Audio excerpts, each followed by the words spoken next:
The start of a new year presents an opportunity for people to plan ahead by setting goals they aim to achieve. But experts say most people fail to achieve these New Year's resolutions within the first 2 weeks. We speak to Dr. Keitumetse Mashego, who's going to be unpacking this for us. Doctor, a very good afternoon to you and a happy new year. Now, from a psychological perspective, how would you define New Year's resolutions and what purpose do they serve for individuals? Good afternoon. New Year's resolutions, unfortunately, they actually set us for failure in that you are wanting to do incredible things as soon as possible, sometimes, without looking at the reality of your situation. So people tend to set themselves up for failure, for example, wanting to gym 24/7, trying to get their fitness goal, and yet that's doing more than what competitive athletes do. And some people have never been inside a gym. So we really need to be realistic when we set these goals and also to have contingency, because life happens. So when you're saying you want to start gymming, it's okay to do, the average which is required for one to reach, that fitness goal, which is about 3 times in a week, 20 minutes.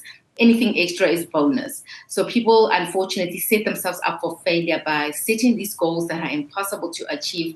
And it's not to say that people should not dream big. It's that, we need to really plan step by step on how to reach that big goal. But certainly, like you say, there should be some benefits to setting these New Year's resolutions. How do they contribute to motivation and just goal setting in general?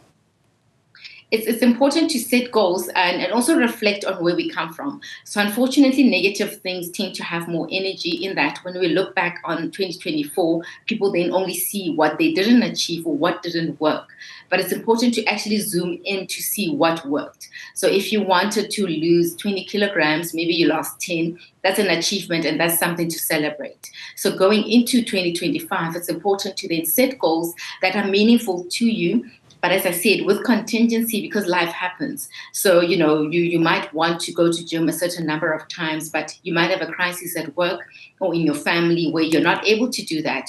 The danger is that sometimes then when we set these goals, people are wired as perfectionists and they tend to think of themselves as failures because they didn't achieve what they set out to achieve. And that gets them that thing of not even wanting to try. So it's almost like they give up without even seeing what it is that has worked. So it's important to also have that balanced view that things are 50-50. 50% they go well, 50% they don't go well, but we don't know what we don't know. And if they don't go well, then to take in the lessons in that, what did not work and how to set goals in a way in which that will benefit you and, taking into consideration your life. And you speak of those common pitfalls where we want to lose weight overnight, where we want to achieve certain things in a very short space of time. And I just want you to expand on how these unrealistic expectations really affect your success as an individual. We really need to look at ourselves for what we are. For example, I'm a previous sprinter. I don't sprint now, but I used to be a 400-meter sprinter. But you can imagine if in 6 months I'm planning to win, the Comrades race in June against Khardastein. That is really not going to work because I've never ran more than 10 kilometers and it doesn't make sense. And it's not to dream, and not to say that I shouldn't dream of running the Comrades race, but to just be realistic about what my body can do and what it cannot do, and to accept that, I'm wired as a sprinter, so I want to sprint and finish the race quite quickly. So 90 kilometers is about a day's race or half a day. So I will set myself up for failure if I want to achieve that quickly without planning around it, or to start at least, running the 42 kilometers first or the 21 kilometer first without feeling like, I want to give up. So we really need to take into consideration our reality, but also not look down upon our reality. The fact that, for example, for me, I'm a performer sprinter, it doesn't make me, an unfit person. It just means that I'm wired differently and it's okay. Therefore, I will need more time and more training and more support to even finish a 90-kilometer race, let alone start competing, with the people who are seated at the A band when they compete in this race. And how many of those that come through your doors do you find that their stress levels and their feelings of failure could be attributed in not achieving these particular resolutions?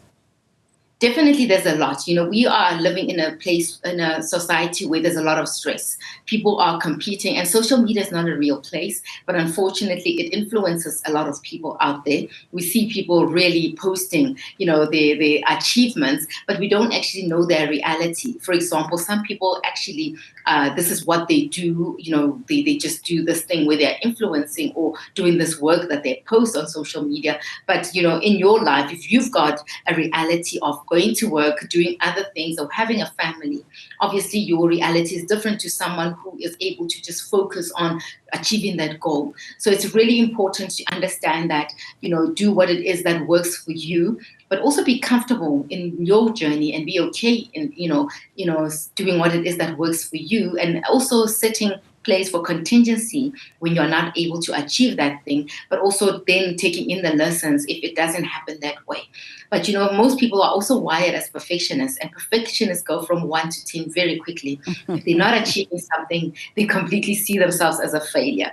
And that's where then they need to come in to see me or someone like me to do the work, to be comfortable in functioning in the gray area where they're not in control, where life happens and they're not able to achieve that, and to not automatically see themselves as a failure. Because some, for example, will set themselves to get distinctions and they get like 71% and they're unable to celebrate that. And they want to see themselves as a failure because they didn't achieve a distinction and unable to celebrate that 71. So it's really important to find someone who can assist you if you're struggling with that, to have a balanced view of life, of yourself, and of things that are often out of your control, and to control the things that are within your control. So speaking of that balance, what strategies would you then recommend for setting realistic and achievable New Year's resolutions? How can individuals just ensure that their goals are attainable? I think firstly is to understand the why of why you want to achieve that goal. So, for example, if you want to lose weight, understand, is it for you, and what motivates you to lose that weight? And passion must kick in when it's hard, because some people think it's automatic to, for example, lose the weight that you want to lose or study the thing you want to study. But passion is the one thing that must carry you when all else feels difficult. And to understand that it will be difficult. Just because you set a goal doesn't mean it will make it easy or automatically achievable because you are a great person. You really need to put in the work, but to understand you will have hard days. Therefore, show yourself grace. And it doesn't make you a failure that you're not achieving that thing, within the time frame you've set. That's why we've got contingency when it comes to those plans. But to understand that life happens sometimes, but it doesn't mean that you're a failure. Take in the lessons, that come in with that. But it's really about really being realistic about what you can achieve in terms of your reality, and also the step-by-step plan of how to achieve those things. And the support is also important. So someone to help you see the bigger picture and to remember why you're doing what you're doing, and to support you throughout the process. And to also, if you're really struggling to see the bigger picture, there's people like myself, the clinical psychologist or life coaches, to help you see, what it is that you can do to make sure that you thrive in spite of what's happening regarding your goals. So lastly, Doc, instead of New Year's resolutions, what alternative approaches to goal setting do you recommend? How can individuals focus on personal growth throughout the year, and how can incorporating mindfulness and self-reflection into goal setting processes enhance that effectiveness of these New Year's resolutions? Definitely things like your mindfulness and reflection are key in doing, the work within, or whatever it is that you're trying to achieve. So that means being present in the moment, because sometimes we get caught up in, living in our heads, or really not doing what it is that is beneficial for ourselves. But it's important to understand why you do what you do.